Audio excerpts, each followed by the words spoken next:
Magandang araw po mga kababayan. Kaya naman pala putak ng putak, itong si Representative T. Diridon, abay, involved pala or kasama sa mga listahan ng proponent itong Bicol Saro Party List. Although hindi pa naman siya ang congressman nung taong nagkaroon ng mga insertion sa flood control project, ikasama pala itong Bicol Saro Party List. Kaya nga naman pala binabanatan niya itong si Representative Leviste, bakit daw hindi pa nilalabas itong mga dokumento. Ito po, mga kababayan po natin. Dahil sa programa ni Ted Filon, abay, pinangalanan niya na itong Bicol Saro Party List na ngayon ay kinabibilangan ni Representative T.D. Ridon ay mayroon palang insertion na nagkakahalaga na 150 million. Alam mo na talaga, mga kababayan po natin, kung sino pa yung mga magnanakaw o yung mga kasabwat ay sila po ngayon ang nagpipigil sa usapin po ng pag-expose ng corruption at ang mga involved. Panoorin natin to. Isang pangalan. Well, go ahead.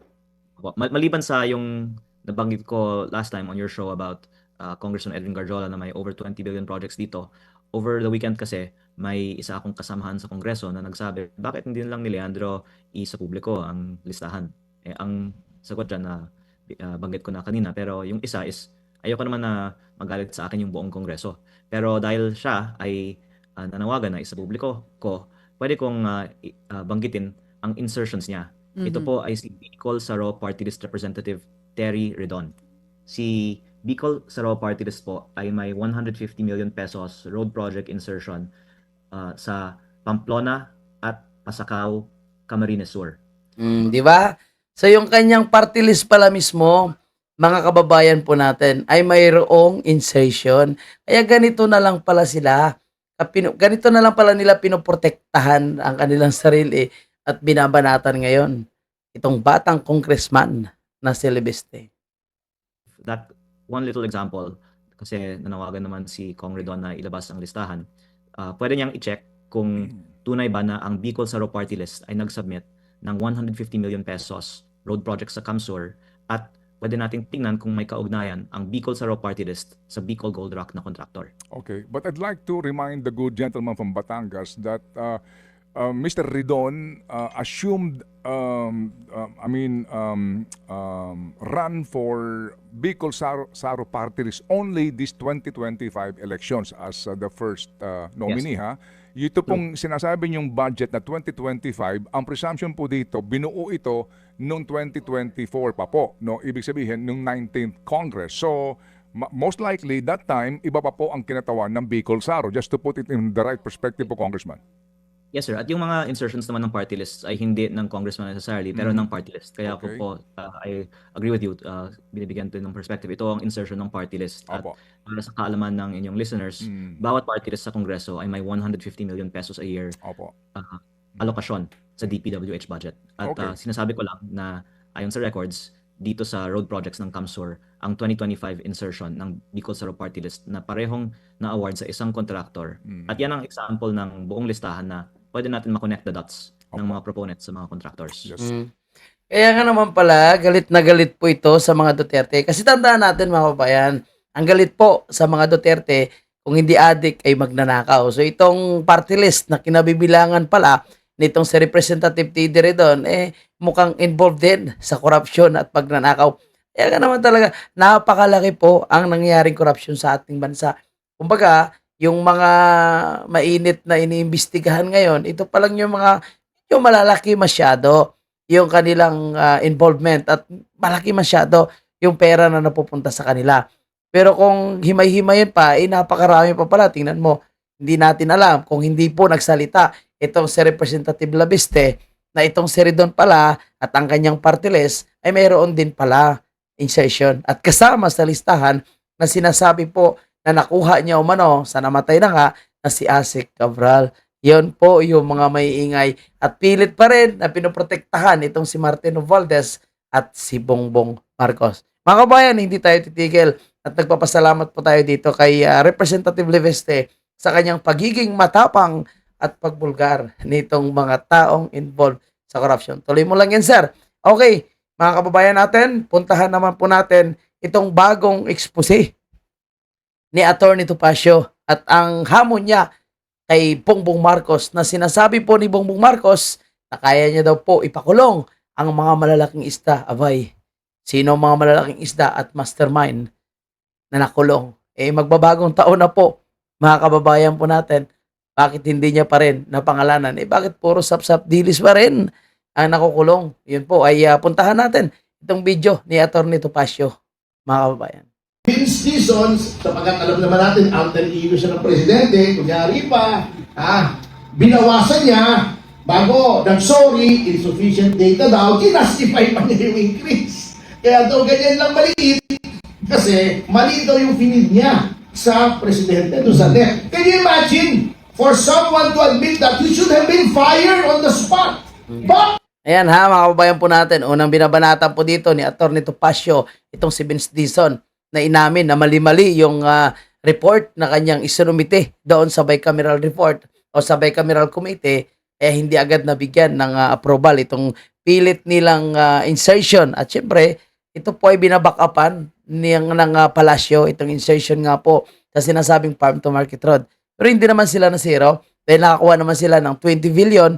Sabi no, 20 billion, napakalaking pera po yun. 20 billion na insertion para po sa farm to market road. Eh sabi nga po ni Atty. Topacio, yung mga ganitong klaseng mga alter ego ng Pangulo, dapat pag ganitong mali-mali na yung report na sinasubmit, dapat sibakin na ito. mali yung binigay mo sa presidente na mislead siya in formulating the NEP na kailangan pa dagdagan ng House.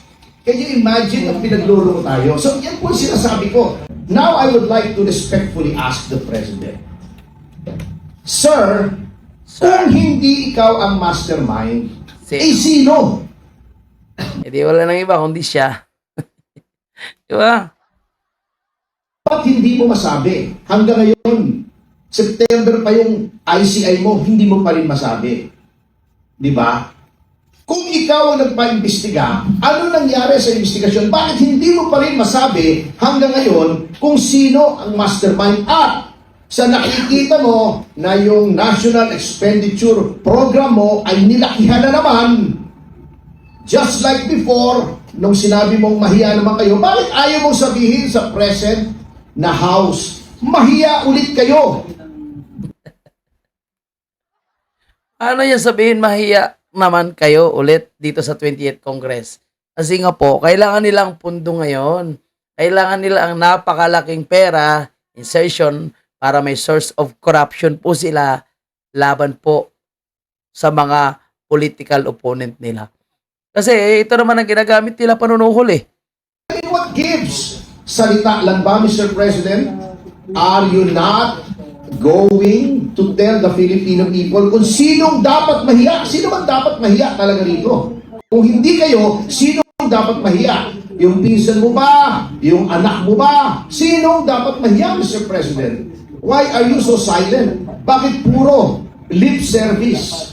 So that is my challenge. Ngayon, ito naman public knowledge naman, pero alam nyo, magugulat kayo because alam nyo, yung sinasabi nga po sa Constitution, Rob, na the legislature is the guardian of the public purse.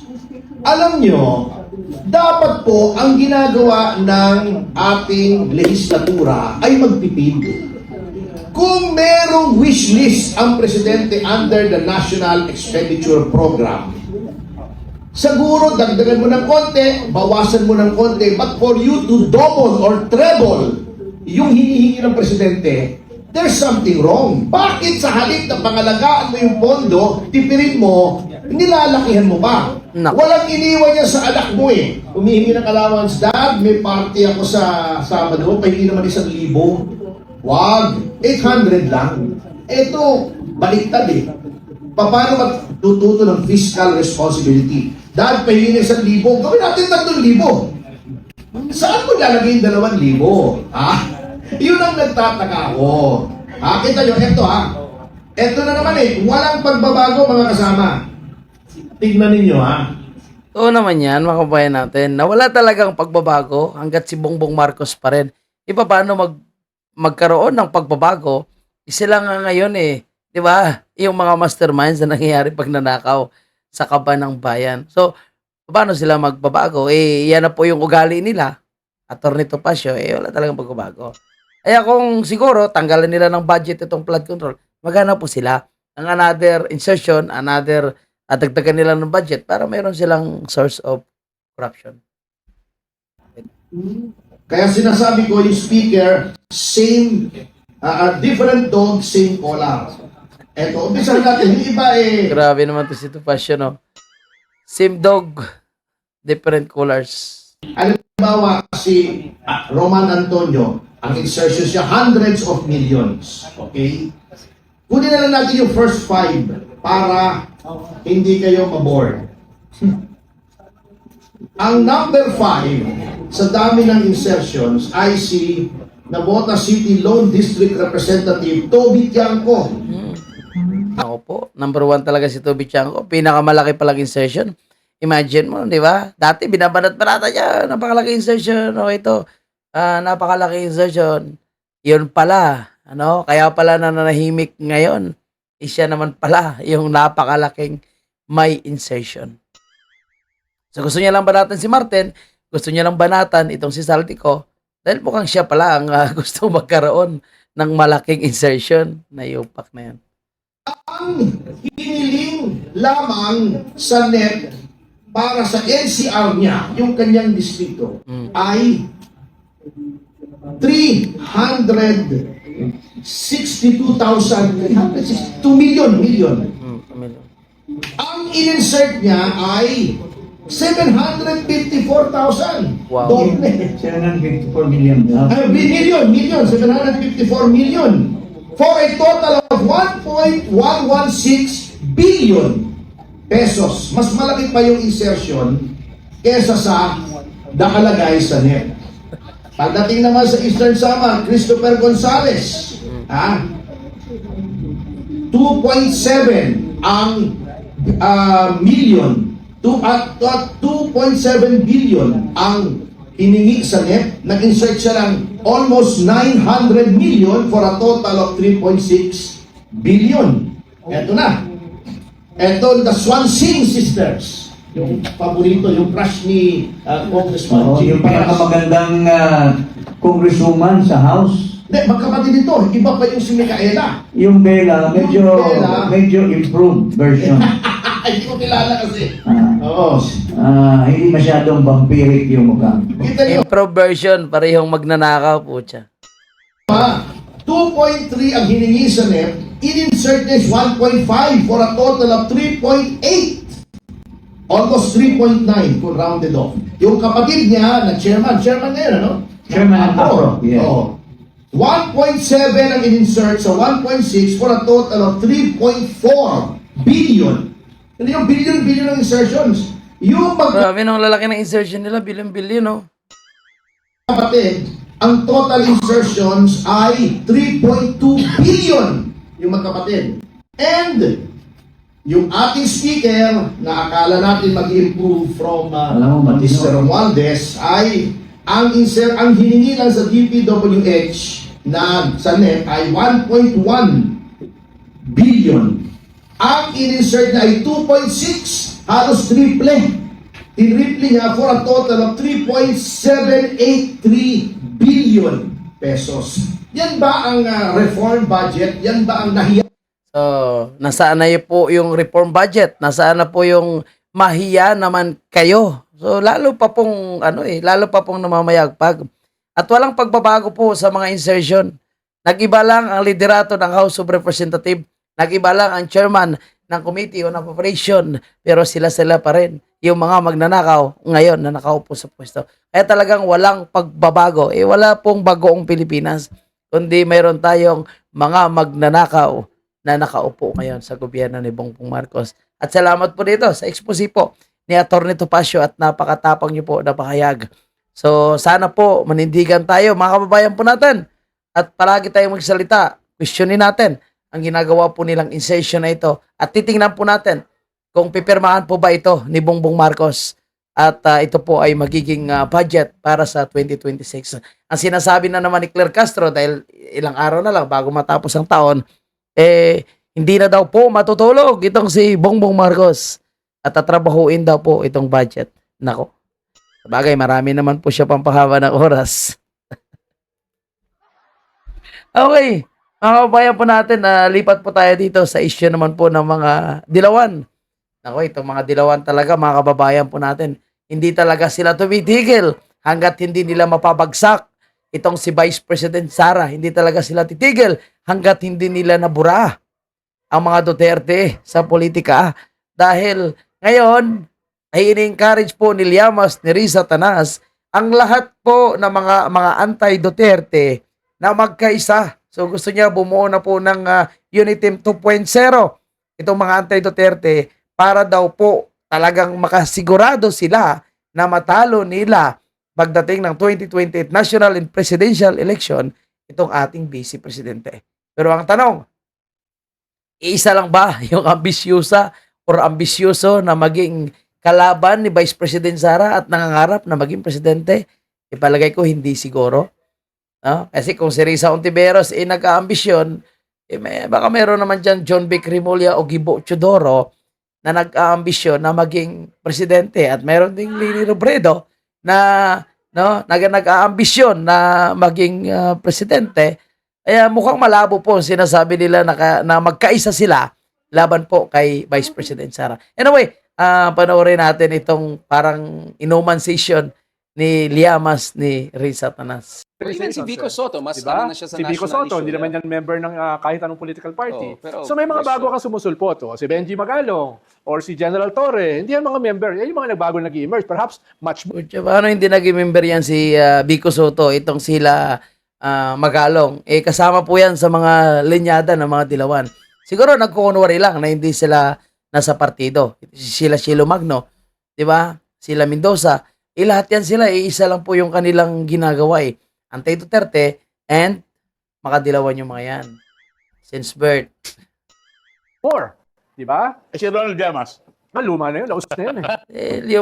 Si Llamas, sabi ni Atty. Rowena Guanzon, sila daw po, yan, ni Risa Tanas, ng mga komunista daw.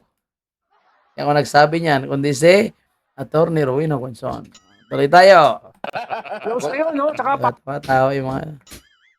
pangit yun. Tsaka hindi graduate. Walang PhD. Walang good. Di ba? Hindi niya matanggap yung banat sa kanya ni Atty. Rowena Guanzon. Walang Gucci. Walang Rolex. Di ba, actually, I disagree with you, Ronald. Yung data set mo, Madalas naman mali yung data set mo Di ba? Di ba? Yung sinasabi ng 90%, hindi naman yun yung Isa pa itong bugok na ito, mga kababayan natin. No? Akala mo ang galing-galing din, di ba? Pero pahiya naman po. functional alignment. Yun yung individual popularity ni Digong and Sara. Yung Oh, functional yung rating niya, alignment rating. was, Oh. look at it, Digong, how many share of the vote he got? Under 40%. Right? Less, 39%. 37. Under. Sobra nga 40% At pagkakalam ko sa survey na lumalabas is 43 million ang nagsasabing sila po ay solid Duterte. At dadami pa yan. At dumadami pa yan. Kasi kami, no, bilang kasama po sa mga nag-iikot dito sa Central Luzon para sa Tay kami naman, signature campaign, narinig po natin na yung mga pumipirma. Dati po silang mga dilawan at loyalista na galit na ngayon at suportado po ang mga Duterte dahil nakita po nila na nasa Duterte lang talaga yung may pagbabago. Hindi nila akalain na kaya pala ng isang probinsyano from Mindanao, from Davao na magkaroon ng pagbabago. Yung tunay na pagbabago sa Pilipinas. Dahil itong bagoong Pilipinas, itong bagong Pilipinas ni Bongbong ay naging bagoong palpak at talagang puno ng kontrobersya at pagnanakaw. Pero nung panahon ni President Duterte, lahat ng mga magnanakaw niyan, drogista, no, mapagsamantala, mga oportunista sa gobyerno ay hindi nakaporma. Kahit yung mga oligarkong mga malalaking utang ay napabayad at ang mga drogista ay talagang nagbago ng buhay, baka nga naman mapasama po sila doon, no, sa mga manlaban. Kaya nagbago sila ng maaga. Itong mga ito na sa totoo lang mga kababayan po natin, wala naman silang ginagawa Puro lang po sila paninira sa mga Duterte, fake news, no? yung kanilang mga political analysis ay pabor sa mga dilawan at pinapalabas nila na mahina daw po yung mga Duterte.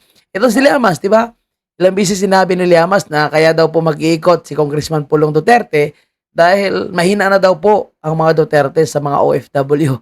Bobo, kalokohan. Ilalo nga po lumalakas ang mga Duterte sa mga OFW dahil sa pinaggagawa po nila. Kumbaga, napakulong man nila si President Duterte doon sa dahig, hindi po nila nabura ang ligasiya na iniwan niya po sa ating bansa sa loob ng 6 na taon. Kaya ngayon, tingnan mo yung pinagagawa nito, mga dilawan na ito. Siyempre, Sara once- only got 60 because may plus 20 plus Siyempre, 8 once lang naman, BBM. once lang naman yung election. Di mo naman malalaman later on. Ronald, ang implication na sinasabi ko is, mukhang steady Parang usapang lasing, you know? yung base ng Duterte. Okay. Mukhang, inelastic eh. Okay. Hindi, It's still a pinag-uusap- solid 35%. Richard, ang pinag-uusapan Do you natin see the ngayon, implication of what I'm saying? Richard, ang pinag-uusapan natin, approval rating naman lahat yan eh. No, approval rating yung Pero yung functional 94% alignment eh. kasi yung issue No? eh. Yung sinasabi ng mga survey ngayon, kwan din yan eh. Basically, kwan yan eh. Approval rating yan eh. Yung kay BBM, not. yung kay BBM na 20% is approval rating yun eh. Diba? All of this are, dahil malayo pa yung election, these are basically Lenny approval. was 40 plus Commission nga po yan. Kung wala, hindi siguro commission yan, baka negative pa yan. Alam natin yung kay BP Sara, binabawasan pa. 50 plus, but she only had 15%, 20%. Hindi, Ibalik ko lang dun sa 30% ano, no? si Lenny. Ibalik ko lang dun sa... Yung functional alignment. As, hindi siya the how same. has the yellow movement recognized and Kasama naman kayo sa Hilo Movement, mga tanga. accepted its mistakes enough for it to guarantee Nabash na naman. a more credible campaign in 2028. Kumbaga, yun lang naman importante for now malaman. kasi, sinasabi ko nga, yung yellow-pink movement, hindi pa naman siya isang consolidated Right. mass ngayon eh. Right. Ay nako, Yellow Pink Movement, burado na po yun. Even si Vico Soto, mas Diba? Sige, tuloy na balikan natin to. Moving towards pupunta ron. Pero sa ngayon, wala ka masasabi na may isang partido, isang coalition. no. So, sinasabi ko, walang ganun ding collective summation. Wala. Walang But collective are assessment. you moving toward a consensus na this time around, dapat sa Yeah, 2028, hindi tayo exclusionary? Because I remember in the 2022 elections, bago pumili ng standard bearer, eto sila Carpio. Ayaw namin kay Pacquiao. Ayaw namin niya sa ganyan. Ayaw namin sa ganyan. Cancel They culture. started... Cancel Iba culture. ngayon, Patrick, dahil kung mahigit isa yung lalaban kay Sara, tapos Yan na mo. yung laban. So tingin ko lahat naman, Dapat number one. lahat ng grupo ngayon, nare-realize dapat isa lang. Okay. So ibig sabihin, yung So gusto daw po nila magkaroon ng Uniteam 2.0 kasama itong bangag, itong mga pinklawan, komunista. So, siyempre kasama po yung grupo ng mga ulol na ito na nag-iinuman session laban po kay Vice President Sara. Kahit anong gawin nila, wala naman po sila magagawa. Talagang bagsak na po sila at hindi nila kayang utuin ngayon ang mga Pilipino dahil matalino na masyado ang mga Pilipino, lalo na po sa usapin ng korupsyon, mga kababayan po natin. At itong mga nagkukunwari, kagaya ni Ridon, naku po, mga kababayan po natin, hindi po sila magtatagumpay dahil napakatalino ang tao ngayon at may social media na nagbubulgar ng kanilang mga katarantaduhan. So, may iba lang po tayo ng konti, mga kababayan, at siguro pasadahan natin itong sinasabi po ng asawa ni Asik Cabral. Ang sinasabi ng asawa ni Asik Cabral, wala daw pong foul play at posibleng nadulas lang itong si Asik Cabral. Syempre, no? Alangan naman sabihin niya na may foul play kung gusto niyang manahimik na lang ang kanilang buhay. Dalawa lang naman kasi yan siguro bayad, hindi nila kailangan yung bayad. Siguro pananakot at para matahimik ang kanilang buhay, kailangan na lang nila tanggapin ang nangyari po sa kanyang asawa. Kasi takot na sila magpa-autopsy, takot sila sumagot sa mystery media, takot na po sila magpa-imbestiga. Basta sasabi, tapos na. Takot sila. Takot talaga sila. Dahil yun nga, napakalaking sindikato ngayon ang involved, sindikato ng gobyerno ni Marcos Jr. Ang involved sa nangyari sa kanyang asawa. At kahit anong sabihin niya na walang foul play, tayo naman, sige, kung gusto niyo manahimik, pero kami po, ng mga ordinary Pilipino, hindi kayo mananahimik. Dahil napakalaki po ang papel nitong si Cabral para maresolba ang usapin ng corruption. Siguro sa ngayon ay kaya nilang pagtakpan, pero pagpalit ng administration, pagbalik ng Duterte sa Malacanang, ihahalongkatin ito para mapanagot talaga yung tunay na involved. Kaya ginawa nila ito, pinatahimik na nila, ginorgor na nila itong si Cabral kung talagang nagorgor o baka nga iba naman talaga yung ginamit nila kasi hindi naman pinapakita ang mukha, baka ibang tao yon. Kasi ang gusto nila wala na pong maiimbestigahan at wala na pong kakanta pagdating ng pagbabago ng administrasyon. Kaya yung mga nasa DPWH ngayon, nako po, itong mga may alam, nako po, baka kayo na ang susunod na mahulog sa bangin. Huwag kayo pumunta sa Bagyo, huwag kayo pumunta sa mga matataas na lugar, baka bigla kayong mahulog. At bago pa mangyari sa inyo yan, dapat kumanta na kayo. Kumanta na kayo ngayon pa lang. Dahil alam nyo naman, ang karma, ang gaba, dili magsaba. Kaya maganda, malinis nyo po ang inyong pangalan. So may mga nagbabalik ng pera ngayon. So si Alcantara, bumalik ng pera. Si Bernardo, I think, nagbalik din ng pera. And may bago, si Sally ba yun, yung nagbalik din ng pera ngayon. So ito ang bumabalik. Itong mga nagbabalik ng pera, dahil gusto daw po nila na magiging state witness. So, para matanggap sila sa state witness, kailangan nila magbalik ng perang ninakaw nila. Pero nakita ko, ay billion-billion po yung napupunta sa kanila. Million lang, ilang hundreds million. 110 million lang ata yung binalik ni Alcantara. So, kulang pa rin yan kung tutuusin. Bayan po natin. Kung baga, barya lang din. Baka nga naman yung binalik, mapupunta pa rin sa mga kamay na mga magnanakaw na nakaupo sa gobyerno ngayon. So, yan lang po muna yung ating update mga kababayan po natin. Maraming salamat at huwag kalimutan i-like po ang video ito.